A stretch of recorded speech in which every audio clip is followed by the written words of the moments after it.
Hello, girls and boys. Welcome to Storytime Fun. I dedicate this next book to my precious grandchildren, Ethan, Denver, Summer, and Violet.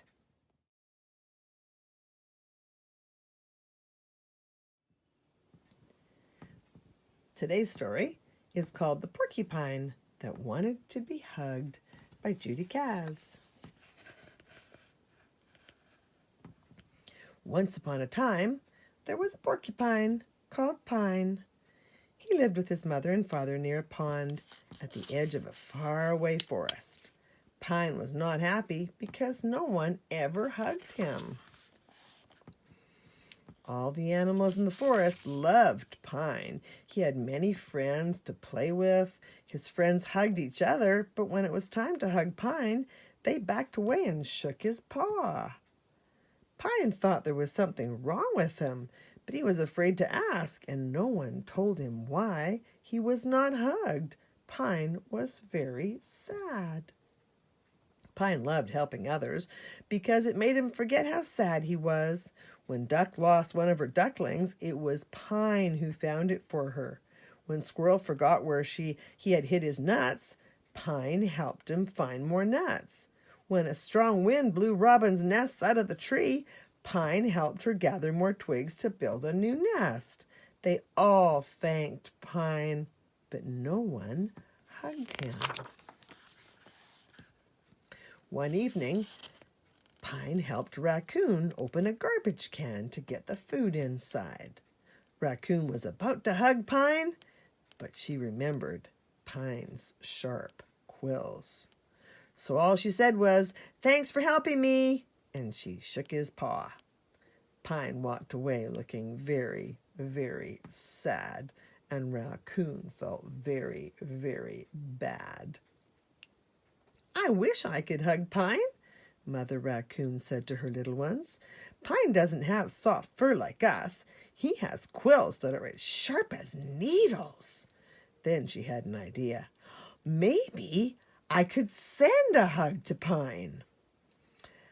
"How would you like to send a hug?" asked the little raccoon. Mother Raccoon replied, "Maybe I could find someone who won't mind taking a hug to Pine." Next day, a raccoon saw a squirrel coming up the path. "Squirrel," she said, "you have a nice thick coat. Would you please give Pine a hug for me?" And Raccoon gave Squirrel a big hug. "Sure," said Squirrel, and he set off for Pine's house. Raccoon followed Squirrel to see what would happen. As Squirrel walked along, he thought about Pine's sharp quills and said loudly to himself, "I cannot give this hug to Pine. Perhaps I will some other time. My fur is thick as you can see, but Pine's quills will still hurt me. Raccoon gave me a hug for Pine, but now I want to change my mind because I made a big mistake, but promises I must not break." Then Squirrel heard Raccoon's voice saying, "If you want to change your mind, you must search until you find someone else who doesn't mind taking a big hug to Pine." Looking around, Squirrel saw no one but Frog on a lily pad. "Frog," said Squirrel, "your skin is very tough. Please give this hug to Pine and tell him it's from Raccoon and me." "Sure," said Frog, and set off to find Pine's house.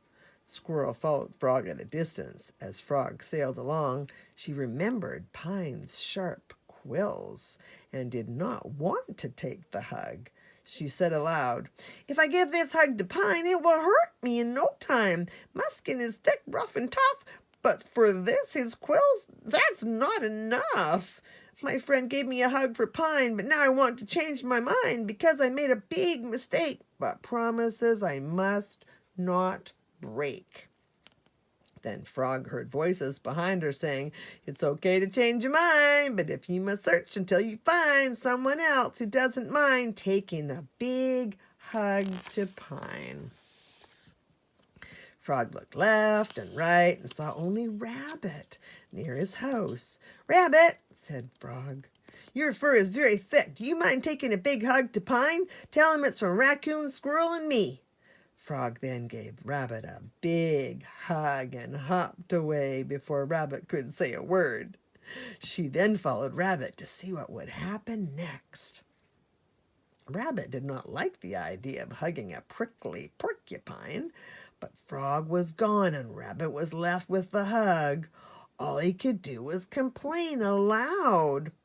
My fur is soft. What shall I do? I know Pine's quills will get through. Frog gave me a hug for Pine, but now I want to change my mind because I made a big mistake. But promises I must not break.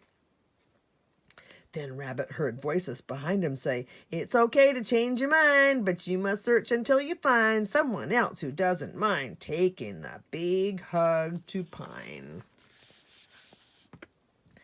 Rabbit looked up and down the path and saw Duck and her ducklings near a stream. "Good afternoon, Duck," said Rabbit politely. "You have lots of feathers and big strong wings. Would you mind taking a big hug to Pine?" And Rabbit gave Duck a big hug. "Tell Pine it's from Raccoon, Squirrel, Frog, and me." And before Duck could say quack or give the hug back, Rabbit had hopped away. He then found Duck to see what she would do with the big hug. Duck walked along slowly toward Pine's house, wondering what to do. She knew about Pine's sharp quills and did not want to take the hug. "But who shall I give it to?" she said loudly. "What are you giving away?" asked Chip, the chipmunk, who sat on a nearby log. Duck went over to Chip and said, "I have a hug that isn't mine. It belongs to Prickly Pine. Take the hug if you don't mind and give it to the porcupine." "Sure," said Chip. "I don't mind. I've always wanted to meet Pine. I've heard he's nice and very kind. I'll take the hug to Pine for you. I like hugs and kisses too." Then Duck gave Chip a big hug for Pine and a kiss for Chip. "Tell Pine the hug is from his friends Raccoon, Squirrel, Frog, Rabbit, and me."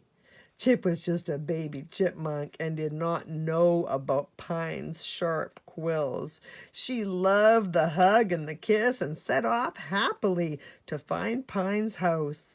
Duck and her ducklings followed at a distance to see what little Chip would do. Chip played all the way to Pine's house and soon forgot if it was a hug or a kiss she had to give to Pine. "I'll give Pine the kiss and the hug," she said to herself. When Chip reached Pine's house, a sign on the door said, "Back in 10 minutes. I'm down by the pond. Signed, Pine." Chip ran down to the pond, but when she saw that Pine was covered with sharp quills, she changed her mind about the hug and gave Pine only the kiss. "Your friends Duck, Rabbit, Frog, Squirrel, and Raccoon sent that kiss for you," said Chip. "A kiss for me from my friends? What a nice surprise! I think I like kisses better than hugs," said Pine happily. Then Pine had an idea. "Chip, would you please take some kisses to my friends for me?" But just as Pine was about to give the kisses to Chip, his friends came out of hiding and said, "Surprise! We are here to get our own kisses from Pine." Then everyone took turns kissing Pine, and his sharp quills did not hurt at all. From that day on, his friends no longer thought about how prickly Pine was on the outside. They only thought about how kind and gentle he was. Whenever they played together, they hugged each other, but they always kissed Pine. This made him the happiest creature in the forest, and he forgot all about wanting to be hugged. Pine became known throughout the forest as the porcupine that loved to be kissed. That's it for today. See you next time.